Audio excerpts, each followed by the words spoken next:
pertama Anda akan menjelaskan dimensi dan layout utama pada bangunan gudang. Pada bangunan gudang ini memiliki dimensi total 18 meter x 42 meter dengan jarak modul struktur antar kolom atau grid dibuat sangat konsisten, yaitu 6 meter baik memanjang maupun melebar, dengan jumlah itu total 32 buah kolom utama yang disusun dalam 4 baris dan 8 kolom per baris. Di sini ada sistem struktur atap.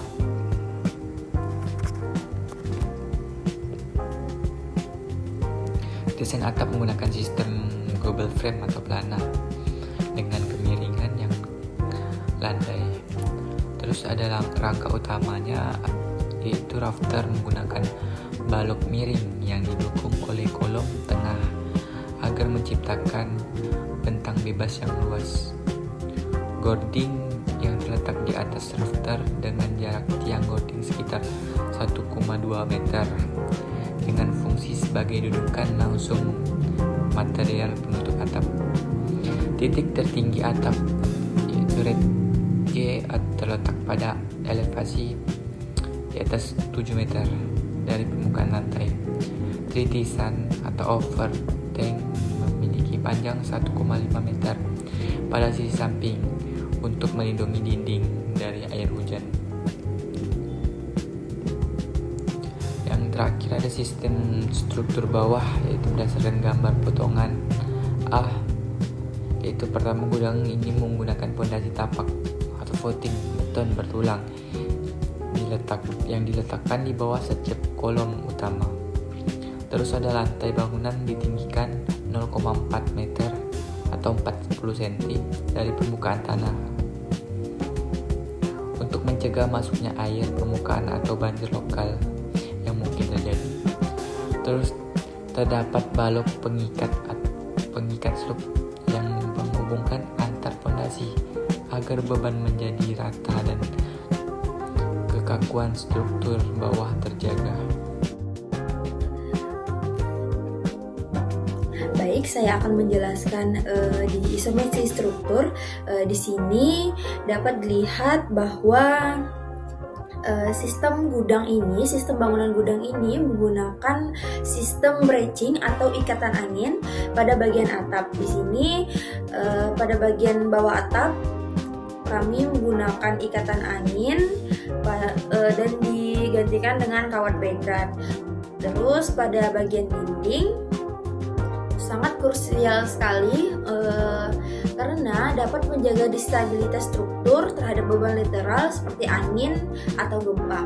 Terus bisa mencegah struktur menjadi miring atau roboh ke samping akibat beban horizontal. Nah, masuk ke bahan dan struktur maket. Untuk di bahan strukturnya kami pakai H-beam dengan 200 x 200 dikali 8 dan dikali 12, serta base plate-nya menggunakan base plate T dengan ukuran 20 mm, serta mur baut. Untuk di bagian atap kami menggunakan besi dengan diameter M16 serta bracing dengan D16.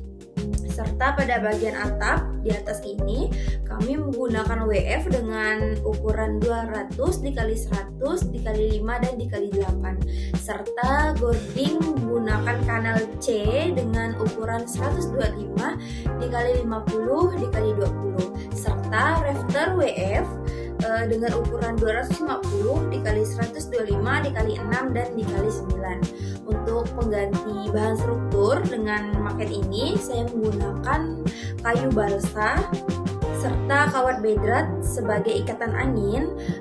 Untuk pada bagian ini penempelnya kami menggunakan lem tembak, paku, serta lem besi. Baik, sekarang kita masuk ke analisis pembebanan angin.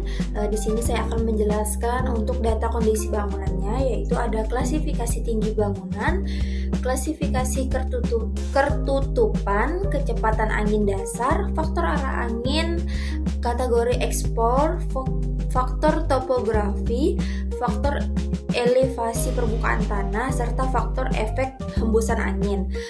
Untuk pada kecepatan angin kami dapat di hasil perhitungan analisisnya dapat dengan jumlah 40 ms, dan untuk faktor angin, arah anginnya kami mendapatkan KD dengan 0,85. Serta untuk kategori ekspor anginnya kami mendapatkan jumlah B, serta faktor topografi anginnya kami mendapatkan nilai 100, dengan evaluasi permukaan tanahnya sama, kami mendapatkan 100, serta faktor efek hembusan angin kami mendapatkan 0,85. Nah, untuk masuk ke data dimensi, untuk tinggi ujung atap kami di analisis pembebanan angin kami mendapatkan 12.892 meter, serta tinggi dindingnya yaitu 9.412 meter. Sudut kemiringan atap di analisis pembebanan ini kami mendapatkan 17, serta lebar bangunan ke arah angin datang yaitu dengan lebar 10 meter, serta lebar bangunan tegak lurus terhadap angin yang datang yaitu 15 meter. Untuk perhitungan beban angin, tinggi rata-rata atap jika 0 sampai dengan 10 derajat yaitu 7.625 meter. Jika dari 0 sampai dengan 10 derajat yaitu 0. Untuk bangunan bertingkat rendah syaratnya adalah H sampai dengan 18,3 meter yaitu mendapatkan angka dari 7.625 sampai dengan 18,3, dan hasilnya oke. Kita bisa dilihat di sini perhitungannya aman semua untuk analisis pembebanan angin. Di tekanan angin desain yaitu koefisien tekan internal positif, koefisien tekanan internal negatif yaitu mendapatkan 0,18. Untuk parameter untuk menghitung koefisien ekspor tekanan kecepatan yaitu kami mendapatkan 554,53 nm kuadrat. Baik, kita masuk lagi ke kesimpulan analisis pembebanan angin. Di sini saya akan menjelaskan koefisien tekanan eksternal untuk kasus beban A, yaitu kami mendapatkan permukaan bangunan gedung sekitar 0,40, yang kedua minus 0,69, yang ketiga minus 0,37, dan yang keempat minus 0,29. Untuk permukaan bangunan gedung setelahnya kami mendapatkan 1E dengan 0,61 dan 2E minus 1,07. Untuk 3E mendapatkan minus 0,53 dan 4E mendapatkan minus 0,43. Untuk koefisien tekanan eksternal, untuk beban khusus kasus B yaitu longitudinal, kami mendapatkan pada tabel 1 yaitu minus 0,45. Pada bagian 2 kami mendapatkan minus 0,69. Pada 3 kami mendapatkan 0,37. Pada bagian 4 kami mendapatkan 0,45. Pada bagian 5 kami mendapatkan 0,40, serta pada bagian 6 kami mendapatkan minus 0,29. Pada permukaan gedung pada sudut B kami mendapatkan 1E dengan minus 0,48, dan pada 2E kami mendapatkan minus 1,07. Pada bagian 3E kami mendapatkan minus 0,53. Pada bagian 4E kami mendapatkan minus 0,48. Pada 5E kami mendapatkan 0,61. Serta pada bagian 6E kami mendapatkan minus 0,43. Ini kami akan menjelaskan untuk sudut atau simbol dari tanda plus menandakan tekanan bekerja ke arah permukaan tekan, serta tanda minus menandakan tekanan bekerja menjauhi permukaan atau dalam kurung hisap. Baik, kita masuk ke analisis beban hidup dan beban mati. Di sini dapat dilihat di bagian PPT ini terlihat pada arah Y dengan LY1 dan LY2 pada tributari kolom A, yaitu pada bagian sisi kiri. Serta kami mendapatkan pada panjang bentang arah X1 dengan 6 meter, panjang bentang arah X2 6 meter, panjang bentang arah Y1 6 meter, serta panjang bentang arah Y2 sama dengan ukuran 6 meter. Baik, di sini saya akan menjelaskan hasil perhitungan dari beban hidup dan beban mati. Kami mendapatkan beban mati dengan pedestal atau kolom pondasi, yaitu kami menggunakan kolom pedestal dengan ukuran 40 x 40 dengan tinggi 7 meter. Kami mendapatkan hasil dari berat bebannya yaitu 2.688 kg. Untuk pondasinya, perkiraan berat sendiri dengan pondasi pile cup atau mini pile dengan 1.500 kg.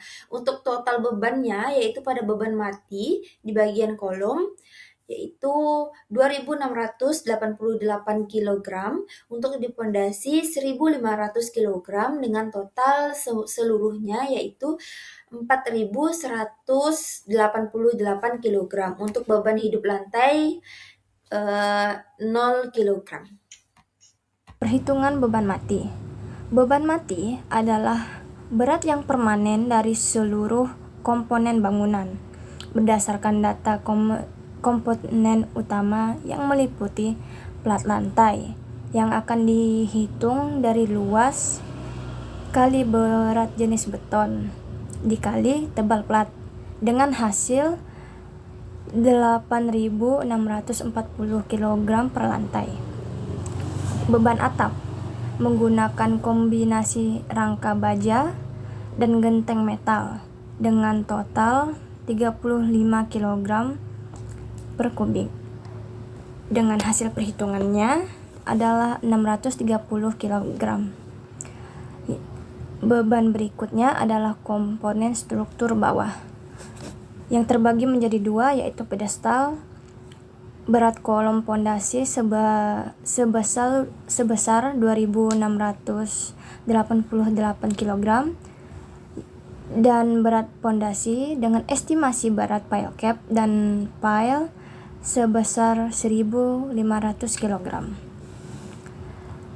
Estimasi berikutnya adalah beban total pada pondasi. Seluruh beban dari tiap lantai akan diakumulasikan untuk mendapatkan beban total yang bekerja pada tapak fondasi.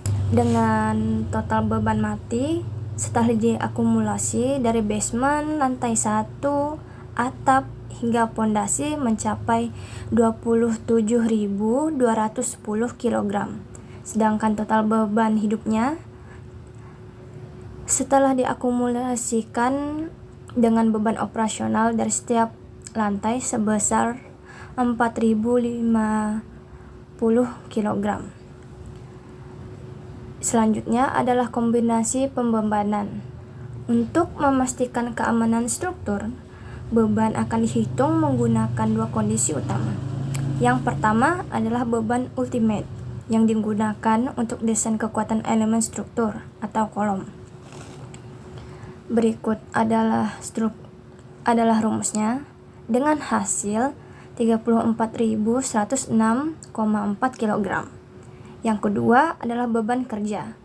Digunakan untuk menganalisis daya dukung tanah dan fondasi.